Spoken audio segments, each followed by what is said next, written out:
بسم الله الرحمن الرحيم. الحمد لله نحمده ونستعينه ونستغفره ونؤمن به ونتوكل عليه ونعوذ بالله من شرور أنفسنا ومن سيئات أعمالنا. من يهده الله فلا مضل له ومن يضلله فلا هادي له. ونشهد أن لا إله إلا الله وحده لا شريك له ونشهد أن سيدنا ومولانا محمدًا عبده ورسوله صلى الله تعالى عليه وعلى آله وأصحابه وبارك وسلم تسليمًا كثيرًا كثيرًا. أما بعد فأعوذ بالله من الشيطان الرجيم.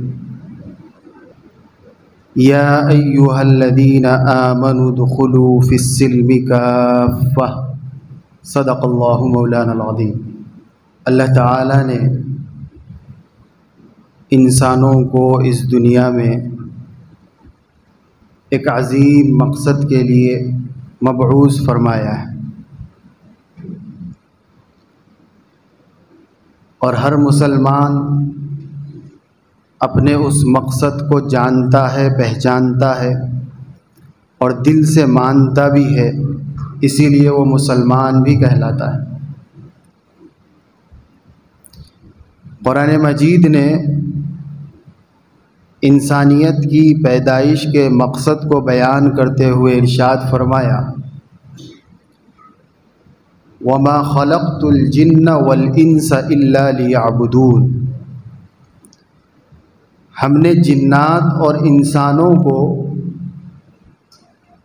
اپنی عبادت کے مقصد سے پیدا فرمایا ہے۔ اب اس کے ساتھ اللہ تعالیٰ نے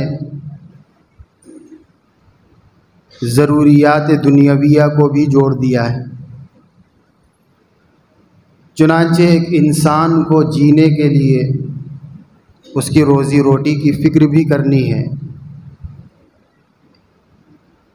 ایک باوقار زندگی گزارنے کے لیے تعلیم کی فکر بھی کرنی ہے، اپنے پروردگار کو پہچاننے کے لیے اور نبی کو سمجھنے کے لیے اور مقصد زندگی کو جاننے کے لیے دین کا علم بھی حاصل کرنا ہے۔ ان مختلف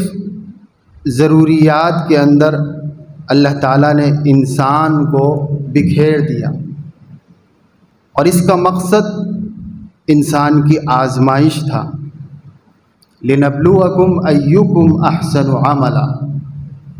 ہم یہ دیکھنا چاہتے ہیں کہ ان سب کے باوجود درست راہ کو کون پہچانتا ہے،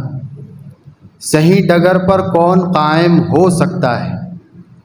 کون بہتر سے بہتر زندگی ہماری مطلب کے مطابق گزار کر ہمیں دکھا سکتا ہے، تاکہ پھر ہم اسے ہمیشہ ہمیش کی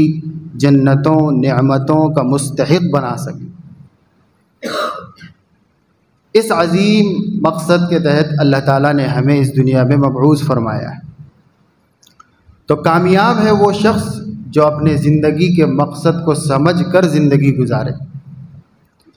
اور ناکام ہے وہ جو مقاصد پر نظر رکھے بغیر من مانی زندگی گزارتا چلا جائے، پھر اخیر وقت میں اگر اس کو احساس بھی ہوگا تو اس بات کا افسوس ضرور رہے گا کہ یہ چیز اگر پہلے ہی معلوم ہوتی تو ہم محنت اور جد و جہد کر کے اپنے پروردگار کا اور زیادہ قرب حاصل کر لیتے۔ اسی لیے اللہ کے نبی صلی اللہ علیہ وسلم نے فرمایا کہ قیامت کے دن سب سے زیادہ افسوس جس بات پر بندہ مومن کو ہوگا، وہ اس دنیا میں بے مقصد گزارے ہوئے اوقات کے سلسلے میں ہوگا، اور ضائع کیے ہوئے اپنی مصروفیات کے سلسلے میں ہوگا، اور وہ سوچے گا کہ کاش یہ وقت دوبارہ ملتا اور اس میں کوئی نیکی کر کے اپنے پروردگار کے آج اور قریب ہوتا۔ لیکن ظاہر سی بات ہے کہ اس وقت افسوس کرنے کا کوئی فائدہ بھی نہیں ہے، اور نہ اس کے بعد پھر کوئی دوبارہ ایسی زندگی دی جانے والی ہے جس میں کیے جانے والے اعمال کا کوئی وزن ہو۔ یہی دنیا کی زندگی ہے جو اللہ تعالیٰ نے ہمیں مقدر فرمائی ہے،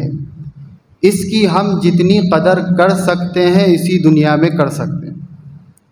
اس کے ایک ایک لمحے کو پروردگار عالم کی رضا کے حصول کے لیے استعمال کر سکتے ہیں۔ تو انسان کو اس بات کے فکر کی ضرورت ہے کہ میرے زندگی کی ترجیحات کیا ہونی چاہیے، میں کس کام کو مقدم رکھوں۔ ظاہر سی بات ہے کہ اگر غور کیا جائے تو دو قسم کی ضرورتیں ہمارے سامنے ہیں، ایک ہمارے دین کی ضرورت اور ایک ہماری دنیا کی ضرورت۔ اور شریعت مطہرہ ہمیں یہ بتلاتی ہے کہ اگر تم دین کی ضرورت کو سمجھ کر اس کے مطابق دنیا بھی گزار لو تو یہ دنیا بھی دین میں شامل کر لی جائے گی، اور اگر دین کی ضرورت کو چھوڑ کر دنیاوی ضروریات کو ترجیح دینے لگو تو کامیابی کبھی حاصل بھی نہیں ہوگی، ہمیشہ پریشان کن زندگی ہی گزارنا پڑے گا، اور پھر یہ دنیا کی زندگی ختم ہونے کے بعد دینی ضروریات کو ترجیح نہ دینے کا افسوس بھی لگا رہے گا۔ اس لیے مناسب اور بہتر طریقہ یہ ہے کہ ہم ترجیح دیں، مقدم رکھیں اپنے دین کی ضروریات کو۔ اور اللہ کے نبی صلی اللہ علیہ وسلم نے ہمیں سکھلایا بھی یہی ہے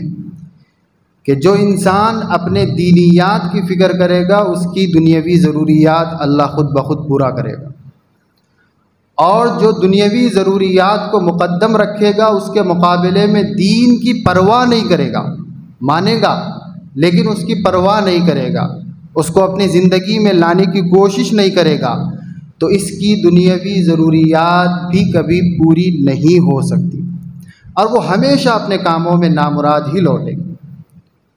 ہر کام میں اسے پریشانی ہوگی اور دشواریاں، مشکلات بڑھتی ہوئی اسے نظر آئے گی۔ آسان سا تجربہ بہت سی دفعہ ہمیں اور آپ کو ہوتا بھی ہے کہ اللہ کی طرف سے ندا آئی مسجد کو آنے کے لیے، اور مؤذن نے ندا لگائی حی علی الصلاح حی علی الفلاح، آؤ کامیابی کی طرف، آؤ فلاح کی طرف، آؤ نماز کی طرف، اپنے پروردگار کے در پر سجدہ ریز ہو کر اپنی مرادیں پوری کرو۔ یہ ندا جب لگائی جاتی ہے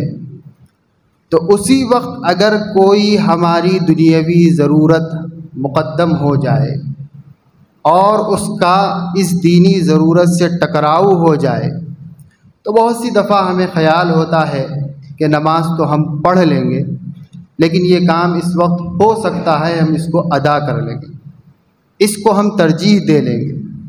تو شرعی نقطہ نظر سے ترجیح دینے کی اجازت بھی ہو سکتی ہے،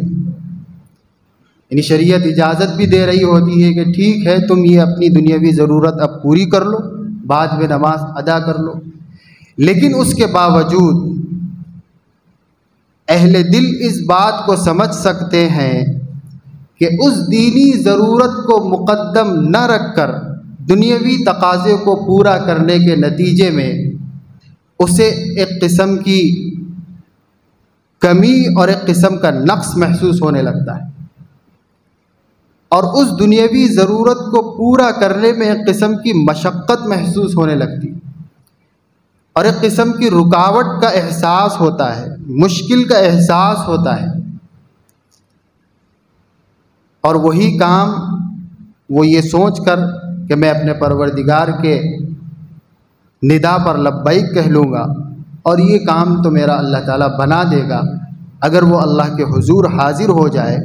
تو کوئی ایسی غیبی صورت نکلتی ہے کہ اس کی دنیاوی ضرورت بھی پوری ہو جاتی۔ یہ احساس کر کے ہی سمجھا جا سکتا ہے، صرف بولنے سے سمجھا نہیں جا سکتا۔ اور جن کو یہ لطف حاصل ہو گیا کہ وہ دینی ضروریات کو مقدم کرنے لگے، وہ پھر دنیاوی ضروریات کی کوئی پرواہ نہیں کرتے، اور یہ عمل کے ذریعے سے، قدم آگے بڑھانے کے ذریعے سے ہی حاصل ہو سکتا ہے۔ لاکھ تقریریں کر لی جائے، اس کی فضیلتیں بیان کر لی جائے، وہ چیز سمجھ میں آنے والی نہیں۔ اور اللہ تعالیٰ نے نظام بھی کچھ ایسا ہی بنایا ہے، کیونکہ یہ دارالامتحان ہے، آزمائش کی جگہ ہے، یہاں آزمایا جاتا ہے، اور ایک آدمی اس آزمائش کے میدان میں قدم رکھنے کی ہمت کر کے آگے بڑھتا ہے تو پھر نتیجہ اور ثمرہ اس کے ہاتھ میں پیش کیا جاتا ہے۔ تو انسان کو کوشش اس بات کی کرنا ہے کہ دینی ضروریات کو مقدم رکھا جائے۔ قرآن نے بھی ہمیں یہی اسوہ دیا۔ چنانچہ سیدنا حضرت یعقوب علیہ السلام کے بارے میں قرآن مجید نے ارشاد فرمایا کہ جب ان کے موت کا وقت قریب ہو رہا تھا تو انہوں نے اپنی پوری اولاد کو جمع کر کے ایک سوال ان کے سامنے رکھا۔ قرآن مجید کہتا ہے ام کنتم شہداء اذ حضر یعقوب الموت، کیا تم اس وقت حاضر تھے جب یعقوب کو موت کا وقت قریب آ رہا تھا اور موت کی آزمائش انہیں ستا رہی تھی؟ حالانکہ ہم اس وقت حاضر نہیں تھے، اس لیے کہ اللہ کے نبی صلی اللہ علیہ وسلم سے اور ان کے واسطے سے امت محمدیہ سے جو قیامت تک آنے والی ہے یہ خطاب کیا جا رہا ہے کہ کیا تم حاضر تھے؟ تو یہ امت تو اس وقت حاضر نہیں تھی جب سیدنا حضرت یعقوب علیہ السلام اپنی اولاد سے سوال کر رہے، لیکن اس انداز سے قرآن ہمیں یہ پیغام دینا چاہتا ہے کہ تم تصور کرو کہ تم یعقوب کی اس مجلس میں بیٹھے ہوئے ہو اور سیدنا یعقوب علیہ السلام جو ایک نبی ہیں تم سے یہ سوال کر رہے ہو۔ اس تصور کے ساتھ تم ان کے اس واقعے کو پڑھو، سمجھو، تو تمہیں اس بات کا احساس ہوگا کہ ہمیں اس دنیاوی زندگی میں کن چیزوں کو مقدم رکھنا چاہیے، ہماری دنیاوی زندگی کی ترجیحات کیا ہونی چاہیے۔ تم اس فلسفے کو سمجھ سکو گے، اس لیے اللہ تعالیٰ یہ انداز اختیار فرما رہے ام کنتم شہداء اذ حضر یعقوب الموت، حضرت یعقوب کو جب موت آ رہی تھی اس وقت کیا تم ان کے قریب تھے؟ آگے قرآن مجید نے فرمایا اذ قال لبنیہ ما تعبدون من بعدی، جب موت کا وقت قریب آیا تو انہوں نے اپنی اولاد کو جمع کر کے یہ نہیں پوچھا کہ میرے بعد تمہاری دنیا کی زندگی کا کیا ہوگا، تمہاری نسلیں، تمہاری اولاد اور تم خود کیسے زندہ رہو گے، روزی روٹی کا کیا ہوگا، پیٹ کی بھوک کیسے بجھاؤ گے، کیونکہ وہ تو نبی تھے، ان کو ایمان تھا کہ رزق اور موت وہ اللہ تعالیٰ نے ہر ایک کے لیے لکھ دیا ہے۔ آزمائش کے درجے میں، اسباب کے درجے میں محنت مزدوری کرنا ہے، مگر مل کر رہے گی اتنی مقدار جو لکھ دی گئی ہے ہر بنی آدم کے لیے۔ اس لیے انہوں نے جو سوال کیا، اللہ تعالیٰ اس واقعے کو قرآن میں نقل کر کے ہمیں یہ پیغام دے رہے ہیں کہ تم بھی اپنے لیے اور اپنی نسلوں کے لیے اس ترجیح کو مقدم رکھو۔ کیا سوال کر رہے ہیں؟ ما تعبدون من بعدی، اے میری پیاری اولاد، میرے بعد، میرے اس دنیا سے گزر جانے کے بعد تم کس کی عبادت کرو؟ پتہ چلا کہ عبادات کا پہلو وہ اس قابل ہے کہ اسے ہر اعتبار سے مقدم رکھا جائے، اپنے لیے بھی عبادات کو مقدم رکھا جائے اور اپنی نسلوں کے لیے بھی عبادات کو مقدم رکھا جائے۔ اور عبادت میں جو سب سے اعظم عبادت ہے وہ اپنے پروردگار کو ایک ماننا، اس کی توحید کا اقرار کرنا، یعنی عقیدے کی حفاظت۔ دراصل حضرت یعقوب اس کی طرف اشارہ کرنا چاہ رہے تھے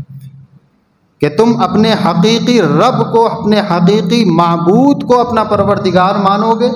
یا تم اس کے ساتھ شرک کرنے لگو۔ اس سے پتہ چلا کہ سب سے زیادہ مقدم اور پہلی ترجیحی ضرورت وہ ایمان کی سلامتی کی فکر ہے، عقیدے کی سلامتی کی فکر ہے۔ توحید کی سلامتی کی فکر ہے۔ تمام انبیاء کا شیوا رہا ہے کہ وہ اپنی نسلوں کی اور اپنی امت کی توحید کی سلامتی کی فکر میں لگے رہے۔ اولاد بھی بہرحال نبی کی اولاد تھی، انہوں نے تسلی دلائی، نعبد الہک و الہ آبائک ابراہیم و اسماعیل و اسحاق الہا واحدا، ایک الہی کی ہم عبادت کریں گے۔ اس سے مفسرین نے فرمایا کہ توحید کی اہمیت ان کے دلوں میں گھولنا چاہتے تھے۔ اللہ تعالیٰ ہمیں یہ درس دے رہے ہیں کہ اپنی دنیاوی زندگی بہتر کرنا چاہتے ہو، اپنی اخروی زندگی بہتر کرنا چاہتے ہو تو اپنے اور اپنے آنے والی نسلوں کی توحید کی فکر کرو۔ اور یہی اسوہ حضرت محمد الرسول اللہ صلی اللہ علیہ وسلم نے اپنے قولی اور عملی نمونے سے ہمیں دیا ہے کہ ایک اللہ کی عبادت پر جمنے کے لیے اپنی زندگیاں وقف کرو، فارغ کرو، دنیاوی ضروریات حتی المقدور اختیار کرو، لیکن اصل فکر جو ہونی چاہیے ایک بندے مومن کی، وہ اپنے پروردگار سے جڑے رہنے کی فکر، خالق اور مخلوق کے درمیان کا رشتہ کمزور نہ پڑے اس کی فکر، نبی کریم صلی اللہ علیہ وسلم کی رسالت کے عقیدے کو مضبوط کرنے کی فکر، اس فکر کو بڑھانے کی ضرورت ہے۔ اللہ تعالیٰ قرآن مجید میں فرما رہا ہے، یا ایھا الذین آمنوا قوا انفسکم واہلیکم نارا، اے ایمان والو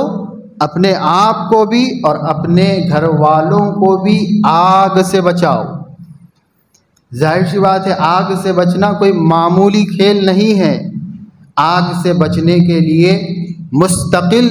اور مسلسل محنت کرنا پڑے گا۔ اللہ تعالیٰ کی جو جنت ہے وہ کوئی اتنی سستی نہیں ہے کہ ہم نے لا الہ الا اللہ محمد الرسول اللہ کا دعویٰ کر دیا تو وہ ہمیں مل جائے گی۔ یہ اللہ کا کرم ہے، فضل ہے کہ ایمان کی دولت کی وجہ سے کسی وقت اللہ تعالیٰ ہمیں دے دے گا، لیکن اول وہلہ میں اتنی سستی جنت نہیں ہے کہ وہ صرف کلمہ توحید کے اقرار سے مل جائے۔ اس کے تقاضوں پر اگر عمل نہیں ہوگا تو اس نار میں جانا پڑے گا۔ اللہ فرما رہے ہیں کہ وہ نار ایسی ہے کہ تم اس کو برداشت نہیں کر سکتے، اس لیے اللہ فرما رہے ہیں قوا انفسکم، بچا لو اپنے آپ کو اس جہنم سے، واہلیکم، اور اپنے اہل و عیال کو بھی بچا لو۔ کیوں؟ وقودھا الناس والحجارہ، اس کا ایندھن کوئی معمولی ایندھن نہیں ہے، اس کا ایندھن یا تو انسان ہے یا تو پتھر ہے، پتھر اور انسانوں سے مل کر دہکنے والی وہ آگ ہے، اس آگ کے تھپیڑوں میں گرنے سے اپنے آپ کو بچا لو۔ اور اللہ تعالیٰ نے آگے مزید وضاحت فرمائی، علیہا ملائکۃ غلاظ شداد لا یعصون اللہ ما امرہم ویفعلون ما یؤمرون۔ کہیں دل میں ایسا خیال نہ آئے کہ دنیا میں اپنی ضروریات کی تکمیل کرنے کے لیے رشوتیں دے کر کام بنا لیتے ہو،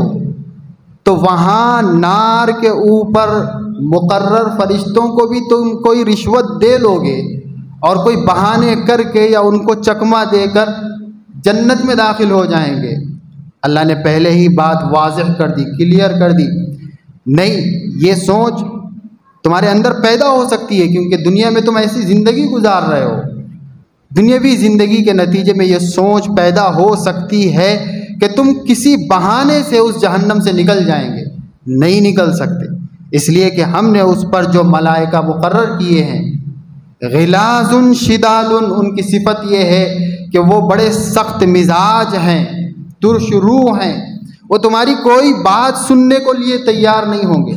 اور تمہیں جہنم میں تڑپتا ہوا دیکھ کر انہیں کوئی احساس بھی نہیں ہوگا تمہیں بچانے کا، اور تم پر انہیں کوئی رحم بھی نہیں آئے گا، کیونکہ رحم کی صفت ہم ان کے دلوں سے نکال چکے ہوں گے۔ اس لیے ایک مرتبہ اللہ کے اس عذاب میں خدا نخواستہ پھنس گئے تو مدت گزرنے تک عذاب سہتے رہنا پڑے گا۔ اس کا احساس، اس کا تصور اپنے دل و دماغ میں پیدا کر کے اپنے آپ کو اور اپنی نسلوں کو اس آگ سے بچانے کی فکر کرو۔ چنانچہ قرآن مجید نے اس اجمال کی تفصیل قرآن مجید میں جا بجا، اور اللہ کے نبی صلی اللہ علیہ وسلم نے اپنی زندگی میں قولاً و عملاً اتنی کی ہے کہ اب اس کے علاوہ ہمیں کوئی اور چیز کی ضرورت نہیں۔ تو کامیاب ہے وہ شخص جو محمد الرسول اللہ صلی اللہ علیہ وسلم کو اسوہ بنا کر ان کی زندگی کی طرح اپنی زندگی بنانے کی کوشش کرے۔ لقد کان لکم فی رسول اللہ اسوۃ حسنہ، اللہ نے فرمایا رسول اللہ کی زندگی میں تمہارے لیے اچھا نمونہ ہے، اچھا آئیڈیل ہے۔ پھر تم انہیں چھوڑ کر اپنے دشمنوں کو کیوں نمونہ بنانا چاہتے ہو؟ جن کی ترجیحات دنیاوی زندگی ہے، تم کیوں ان کو نمونہ بنا کر اپنی ترجیحات کو بھی دنیاوی بنا رہے ہو؟ تم بناؤ نمونہ محمد الرسول اللہ کو، جو اپنے پیٹ پر 2 پتھر باندھ کر اللہ کو راضی کرنے کی فکر میں لگے رہتے تھے۔ تم بناؤ نمونہ محمد الرسول اللہ کو، جو عشاء سے لے کر فجر تک اللہ کے حضور کھڑے ہو کر اپنے پیروں پر ورم لا کر اپنے پیروں سے خون بہا کر اللہ تعالیٰ کو راضی کرنے کی فکر میں ہماتن مشغول رہتے تھے۔ تم بناؤ محمد رسول اللہ کو اسوہ، جو اپنے دینی ترجیحات کو مقدم رکھ کر طائف میں پتھراؤ کا شکار ہوتے تھے، اپنے جسم کو لہو لہان کرتے تھے۔ تم بناؤ ان کی پاکیزہ جماعت کو جو ان کی تربیت میں تیار ہوئی تھی، حضرات صحابہ اکرام رضوان اللہ علیہم اجمعین کی زندگیوں کو اسوہ، جنہوں نے دنیا کی نعمتوں کو ٹھوکر مار کر دین کی ضروریات کو مقدم رکھا، جس کے نتیجے میں اللہ تعالیٰ نے انہیں رضی اللہ عنہم ورضوا عنہ کا پروانہ سنایا۔ یہ ہے نمونہ تمہارے لیے نمونہ یورپ کے وہ مکار و عیاش درندہ صفت انسان نہیں ہیں جو خود تمہارے خون کے پیاسے ہیں، اور تم ان کے اصول و ضوابط کو اپنے زندگی کا منشور اور اسوہ بنا کر اپنی دین کو بھی برباد کر رہے ہو، دنیا کو بھی برباد کر رہے ہو۔ اس لیے ضرورت ہے اس بات کی کہ ہم محمد الرسول اللہ صلی اللہ علیہ وسلم سے محبت و عقیدت میں اضافہ کریں، اور سیدھی سی بات ہے کہ یہ چیز اس وقت تک حاصل نہیں ہوگی جب تک رشتہ محبت اور عشق میں اضافہ نہ ہو۔ اللہ سے اور اس کے رسول سے جب تک ہمارا تعلق والہانہ نہ ہو، عشقیانہ نہ ہو، محبتانہ نہ ہو، اس وقت تک ان کے احکامات پر جمنا ہمیں دشوار ہی نظر آئے۔ اور ایک مرتبہ عقیدت میں اضافہ ہو جائے گا تو پھر ہم ویسے جان نچھاور کرنے کے لیے تیار رہیں گے جیسے حضرات صحابہ کرام رضوان اللہ علیہم اجمعین نے اپنے آپ کو تیار کیا تھا، اور اس کے بغیر تو ہمارا ایمان کامل ہونے والا بھی نہیں۔ اللہ کے نبی صلی اللہ علیہ وسلم نے خود ارشاد فرمایا لا یؤمن احدکم حتی اکون احب الیہ من والدہ وولدہ والناس اجمعین۔ اپنی اولاد سے، اپنے آپ سے، اپنے ماں باپ سے اور پوری دنیا سے زیادہ جب تک میری محبت تمہارے دلوں میں پیوست نہیں ہوگی، ایمان کامل کا تم دعویٰ نہیں کر سکتے۔ اور یہ محبت ہی ہے جو ہمیں اللہ رسول کے ڈگر پر جما سکتی۔ جب تک یہ محبت ہمارے دلوں میں پیدا نہیں ہوگی، ہم حیلوں کے بندے بنے رہیں گے، ہم راستے نکالنے والے بنے رہیں گے، ہم جواز کو تلاشنے والے بنے رہیں گے، ہم پھر رخصتوں پر عمل کرنے والے بنے رہیں گے۔ اس لیے ضرورت ہے اللہ اور اس کے رسول صلی اللہ علیہ وسلم سے محبت اور تعلق کو مضبوط کرنے کی۔ اور ظاہر سی بات ہے اس کا طریقہ قرآن نے فرمایا کہ اس کا طریقہ یہی ہے کہ جو رشتہ محبت کو مضبوط کیا ہوا ہے ان سے پہلے سے، ان کے ساتھ اپنا اٹھنا بیٹھنا رکھو گے تو تمہارے دلوں میں بھی وہ تعلق قائم ہوگا۔ اتقوا اللہ وکونوا مع الصادقین، اللہ نے فرمایا تقوی اور پاک بازی والی زندگی گزارو۔ یہ اسی وقت ہوگا جب کہ اللہ سے اور اس کے رسول سے کنیکشن اور تعلق مضبوط ہو، تو ان کے ہر بات کو ہم ترجیح دیں گے، اس کے خلاف کرنے کے لیے ہم تیار نہیں ہوں گے۔ ہم ہر کام کرنے سے پہلے سوال کریں گے کہ اس میں میرے محبوب کا بتایا ہوا اسوہ کیا ہے، اور میرے نفس کی خواہش کیا ہے، اور دنیا کا طریقہ کیا ہے۔ پھر محبت کی وجہ سے ہم اپنے محبوب کے طریقے کو اختیار کریں، اور اس کا طریقہ اللہ فرما رہے ہیں کونوا مع الصادقین، سچے لوگوں کے ساتھ جنہوں نے محبت کا اظہار کر کے اللہ رسول کی چاہت کے مطابق زندگی گزار کر دکھائی ہے اور دکھا رہے ہیں، ان کے ساتھ ہو جاؤ، ان کے ساتھ اپنا اٹھنا بیٹھنا بنا لو، تمہارے اندر بھی وہ جذبہ پیدا ہوگا۔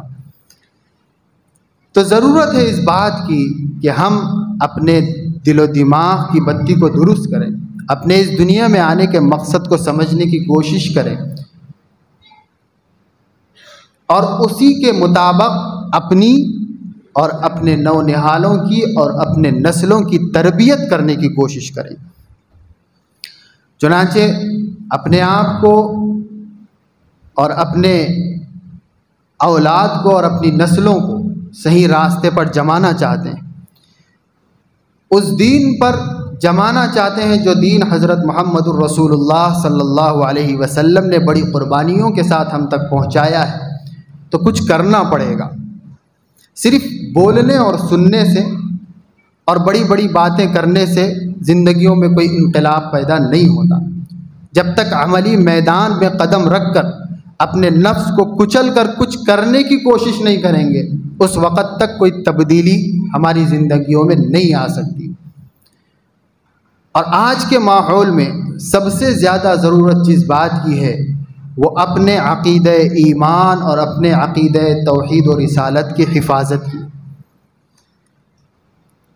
ہمارا جو عقیدہ، ہمارا جو ایمان سلامت ہے، یہ ہمارا اپنا کوئی کمال نہیں۔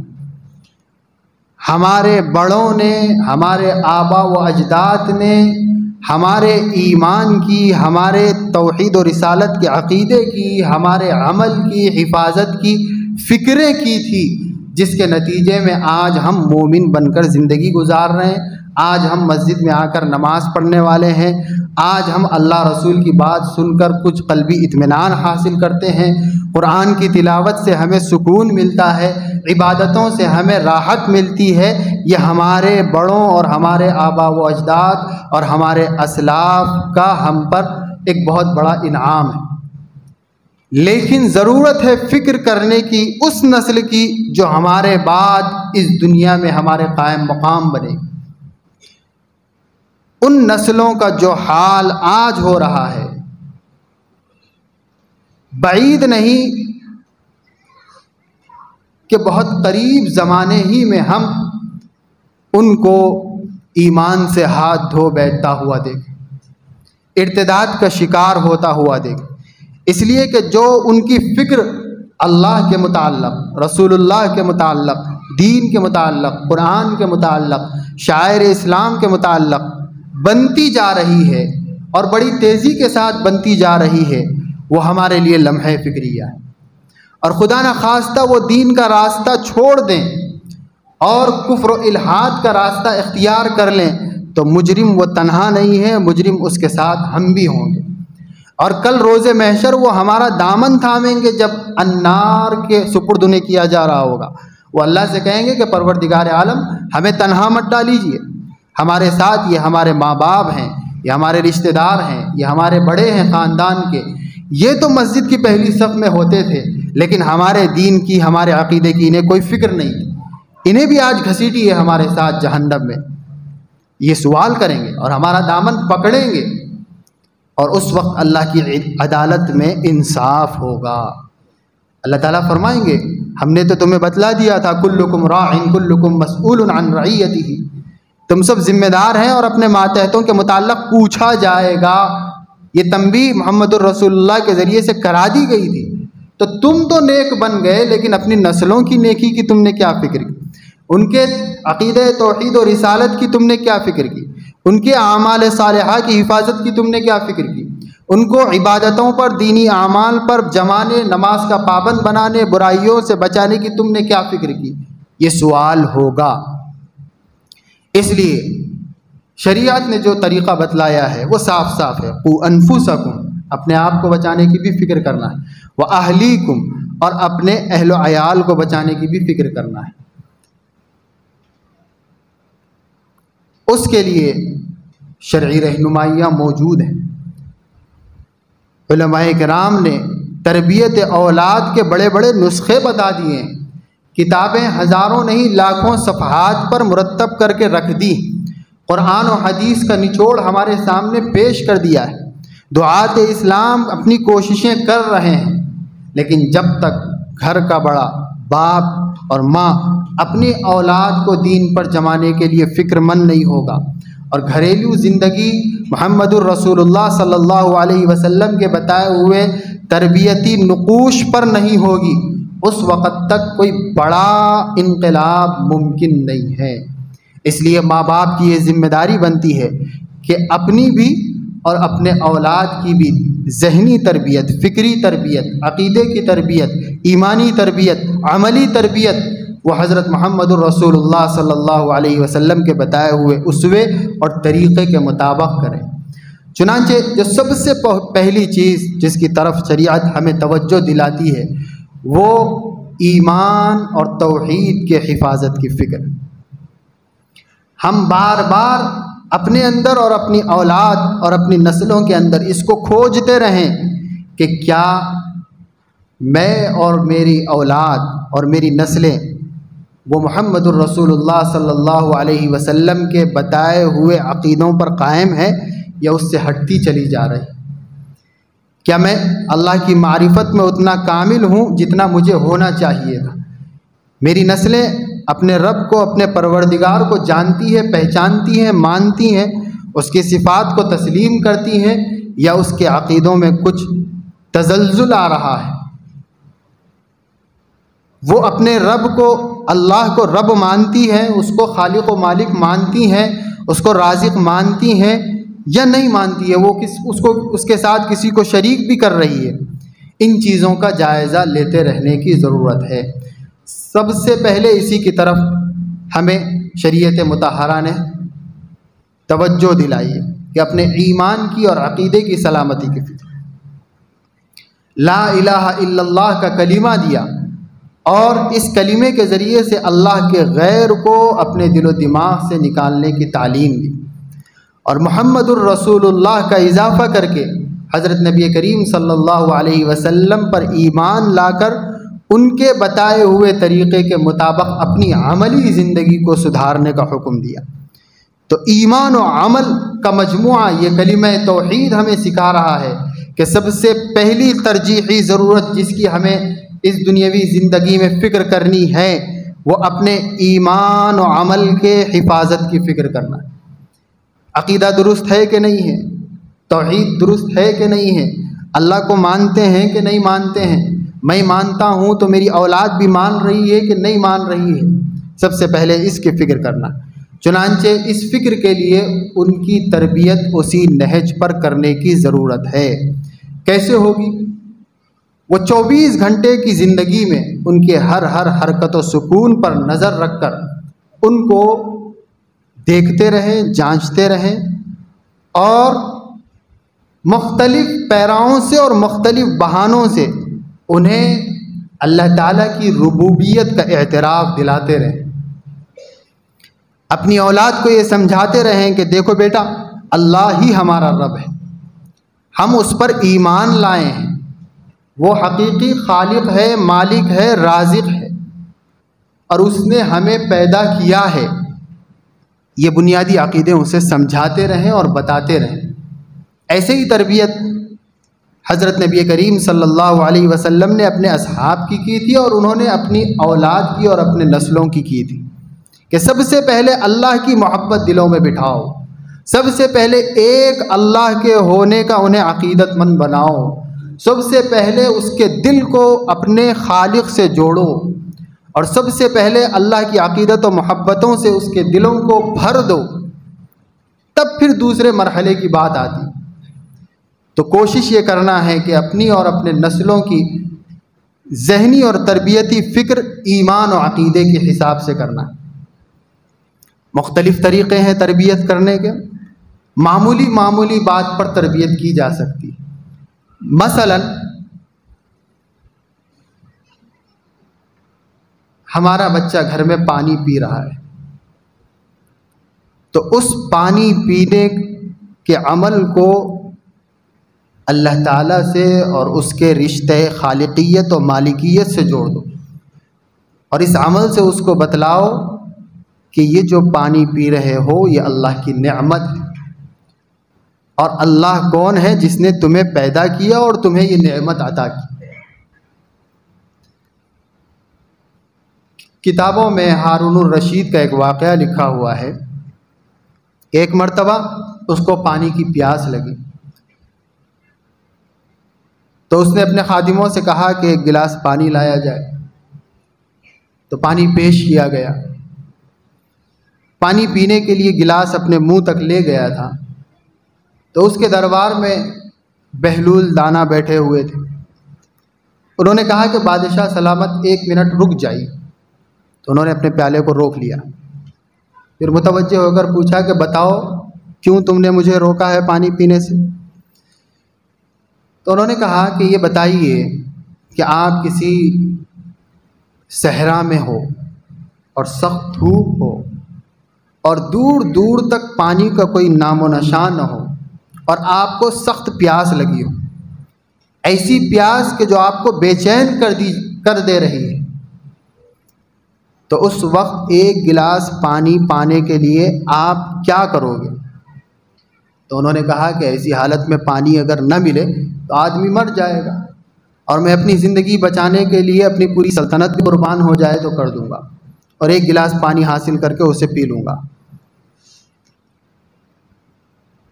تو انہوں نے کہا کہ میں یہی سمجھانا چاہ رہا تھا کہ آپ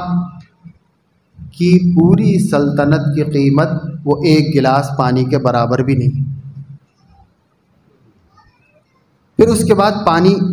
انہوں نے پی لیا۔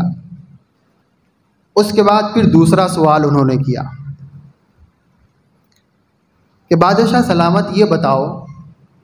کہ جو پانی آپ کے اندر گیا ہے یہ پانی آپ کے جسم ہی میں رہ جائے اور باہر نہ نکل سکے، تو اس وقت آپ کیا کرو گے؟ تو اس نے کہا کہ یہ پانی اگر جسم ہی میں رہ جائے اور باہر نہ نکل سکے تو یہ تو مثانوں میں جمع ہو جائے گا، اور باہر نہ نکلنے کے درد سے میں پریشان ہو جاؤں گا، میں تو مرنے کے قریب ہو جاؤں گا، اور اس کے نتیجے میں ساری سلطنت بھی قربان کر دوں گا اگر اس کے قربان کرنے سے میرا علاج ممکن ہو، اور میں اس فاسد پانی کو جو اندر گیا ہے باہر نکالنے کی کوشش کروں گا۔ تو پھر انہوں نے سمجھایا کہ میں اس سوال سے بھی یہی حکمت سمجھانا چاہتا تھا کہ یہ ایک گلاس پانی جس کو آپ نے پی لیا ہے اور پھر پینے کے بعد وہ پانی آسانی کے ساتھ آپ کے جسم سے روزانہ باہر بھی نکل جاتا ہے جو فاسد پانی ہے، یہ ایک گلاس پانی کا پی لینا اور نکل جانے کا یہ عمل آپ کی پوری سلطنت بھی اس کی قیمت ادا نہیں کر سکتی۔ جب ایسی بات ہے تو پھر ہمیں اس پروردگار کے ہمیشہ محتاج بن کر رہنا چاہیے جو ہمیں روزانہ آسانی کے ساتھ مفت میں پانی پلاتا بھی ہے اور اس پانی کے فاسد مادے کو پیشاب کی شکل میں باہر نکال بھی دیتا ہے، اور اس میں ہمارا ایک پیسہ بھی خرچ نہیں ہوتا۔ ایسی مثالیں دے کر، واقعات سنا کر اللہ تعالیٰ کے وحدانیت کو اور اس کے خالق و مالک ہونے کو اور اس کے نعمتوں کو بچوں کے دل و دماغ میں پیوست کرایا جا سکتا۔ پھر ان کے دل میں یہ بات آتی ہے کہ ہے کوئی ہمارا خالق و مالک جو ہمارے اس پورے کارخانے جسم کو چلا رہا ہے۔ اسی لیے اللہ تعالیٰ نے فرمایا وَفِي أَنفُسِكُمْ أَفَلَا تُبْصِرُونَ، اپنی زندگیوں میں اپنے ذاتوں میں غور و فکر بھی کرو گے تو تم اپنے رب کو پہچان لو۔ حضرت مفتی تقی عثمانی صاحب نے ایک واقعہ کتابوں میں لکھا ہے کہ اللہ تعالیٰ کی ایک نعمت ہے گردہ، یہ فیل ہو جاتا ہے تو آج کل مشنری اتنی آ گئی ہے اور سائنس نے اتنی ترقی کر لی ہے کہ دوسرے انسان کے گردے کو نکال کر اس انسان میں فٹ کر دیا جاتا ہے، اور پھر وہ اچھی حشاش بشاش صحت مند زندگی گزارنے کے قابل بھی بن جاتا ہے۔ تو ایک مرتبہ ان کے بڑے بھائی نے ایک بڑے ڈاکٹر سے سوال کیا کہ یہ جو کڈنی فیل ہوتی ہے تو آپ دوسرے کی نکالتے ہیں، اس کو لگا دیتے ہیں، ایسا کیوں نہیں ہوتا کہ سائنس نے اتنی ترقی کر لی کہ ایک آرٹیفیشل کڈنی تیار ہو جائے اور دوسرے انسانوں کی کڈنی نکالنے کی ضرورت ہی نہ پڑے اور وہ اس کو فٹ کر دیا جائے؟ تو ان ڈاکٹر صاحب نے مسکرایا اور پھر اس کے بعد جواب دیا کہ مفتی صاحب، اگرچہ کہ سائنس اپنی ترقی کے عروج پر ہے لیکن اس کے باوجود آج تک کوئی ایسی مشنری تیار نہیں ہو سکی ہے جو آرٹیفیشل کڈنی بنا سکے۔ اور اگر مان بھی لیا جائے کہ سائنس آگے اور ترقی کرے گی اور آرٹیفیشل کڈنی بھی تیار ہوگی، اس پر لاکھوں کروڑوں اربوں کا صرفہ کر کے یہ کام بھی کر لیا جائے گا کہ ایک ربر کی کڈنی بنا لی جائے گی اور وہ بالکل ویسے ہی کام کرنے لگے گی جیسے اللہ کی بنائی ہوئی کڈنی کرتی۔ یہ ہو بھی جائے تو ان سب کے باوجود بھی اللہ تعالیٰ نے اس میں ایک ایسا چھوٹا سا دماغ بنایا ہے جو یہ فیصلہ کرتی ہے کہ انسان کو کتنے پانی کی ضرورت ہے اور کتنے کی نہیں، اور مختلف اوقات میں مختلف ضرورتیں اس کے سامنے ہوتی ہیں، تو جتنے کی ضرورت ہوتی ہے اس کو جسم کے خلیوں میں حصوں میں بانٹ دیتی ہے، اور جتنے کی ضرورت نہیں ہوتی ہے اس کو مثانوں کے ذریعے سے باہر کا راستہ دکھا دیتی ہے، اور اس کا فیصلہ بالکل برابر ہوتا ہے، اس میں کسی قسم کی کوئی کمی بیشی نہیں ہوتی۔ تو اگر سائنس ترقی کر کے کڈنی بنا بھی لے یا کوئی بھی عضو دیگر بھی بنا لے، لیکن یہ جو کڈنی کا دماغ ہے وہ سائنس کتنی بھی ترقی کر لے وہ اس دماغ کو نہیں بنا سکتی۔ تو دیکھیے اللہ تعالیٰ نے مفت میں ہمیں یہ نعمت عطا کر رکھی ہے، ہم پانی پیتے ہیں، وہ پانی سہولت سے باہر نکلتا ہے، تو ایک پانی پینے کے عمل سے اللہ تعالیٰ کی وحدانیت، اس کے قادر مطلق ہونے کے عقیدے کو اپنے اندر بھی پیوست کیا جا سکتا ہے اور اپنی نسلوں میں بھی پیوست کیا جا سکتا ہے۔ اس سے اللہ تعالیٰ کی عظمت میں اضافہ ہوتا ہے، پھر وہ اللہ کو جاننے کی کوشش میں لگ جاتا ہے خود بخود۔ تو اس طرح کے واقعات سے ہم اپنے نسلوں کی اور اپنے نونہالوں کی تربیت کر کے اعتراف ربوبیت کا ہنر ان کے دل و دماغ میں منتقل کر سکتے ہیں۔ یہی وہ چیز ہے جو پھر اس کے عقیدے کو مضبوط کرتے چلے جاتی، اس کو سوچنے پر مجبور کرتی ہے کہ ہاں ہے کوئی ہمارا مالک جس نے ہمیں پیدا کیا ہے، یہ میرا ہاتھ ایسے ہی نہیں اٹھ رہا ہے، میری زبان ایسے ہی نہیں بول رہی ہے، میری آنکھ دیکھ رہی ہے تو اس کے پیچھے کوئی ریزن ہے، میرے پیر چل رہے ہیں، میرا جسم اور میرا معدہ غذا کو ہضم کر رہا ہے، میری سانس چل رہی ہے تو پھیپھڑوں کا اس میں کوئی عمل ہے، اور میرے جسم کے دیگر اعضاء و جوارح کام کر رہے ہیں تو کوئی ہے قصہ اس کے پیچھے کہ کوئی اسے چلا رہا ہے۔ ان سب چیزوں کو سوچنے پر وہ مجبور ہوتا ہے۔ تو اس طریقے سے معمولی باتوں کے ذریعے سے تربیت اپنے اولاد کی کرتے رہنا چاہیے۔ اسی طریقے سے ایمان و عقیدے کی تربیت بھی کرنا ہے۔ یہ تو ایک مختصر سی بات اس کے ذیل میں آپ کے سامنے رکھی گئی، باقی علماء نے نبوی تربیت کے اوپر کتابیں لکھی ہوئی ہے، آپ اس کو بازار سے حاصل کر کے اپنے نسلوں کے ایمان کے حفاظت کی فکر ابھی سے شروع کریں گے تو انشاءاللہ اگلا زمانہ ہمیں ارتداد کا دیکھنا نہیں پڑے گا۔ تو پہلی فکر وہ ایمان و عقیدے کی سلامتی اور حفاظت کی فکر، اس لیے کہ باطل سب سے زیادہ ہمارے نسلوں کے اسی نعمت پر زد لگانے کی کوششوں میں لگے۔ وہ ابتدا سے کوشش کر رہے ہیں کہ ان کے دل و دماغ سے عقیدہ توحید و رسالت کا عقیدہ ختم کر دیا جائے، مٹا دیا جائے۔ اگر یہ ختم ہو جائے گا تو آسانی سے ہم ان کو اپنا شکار بنا سکیں، اس لیے کہ یہ ایسی بنیادی چیز ہے، ایسی مضبوط چیز ہے کہ اسی کی بنیاد پر آدمی اپنی جان دینے کے لیے تیار ہوتا ہے لیکن ایمان گنوانے کے لیے تیار نہیں۔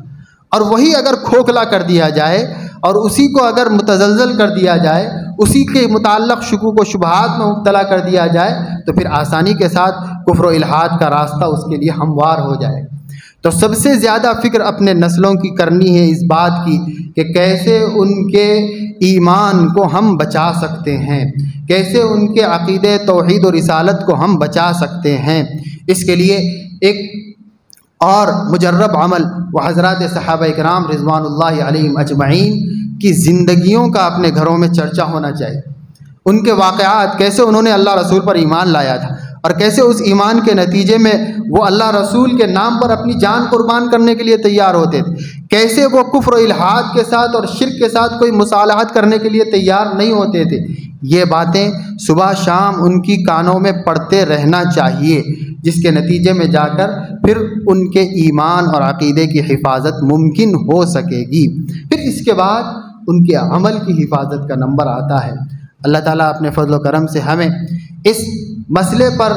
حساس بندی کے ساتھ، فکر مندی کے ساتھ کچھ قدم ہمیں آگے بڑھانے کی توفیق عطا فرمائے۔ اپنی ایمان کی حفاظت کی تو ہم نے کچھ فکر کر لی ہے، اپنے نسلوں کے ایمان کی حفاظت کے لیے ہم کیا کر سکتے ہیں، اس پر اللہ تعالی ہمیں مسلسل غور و فکر کرتے رہنے کی توفیق عطا فرمائے، اور زمانے کے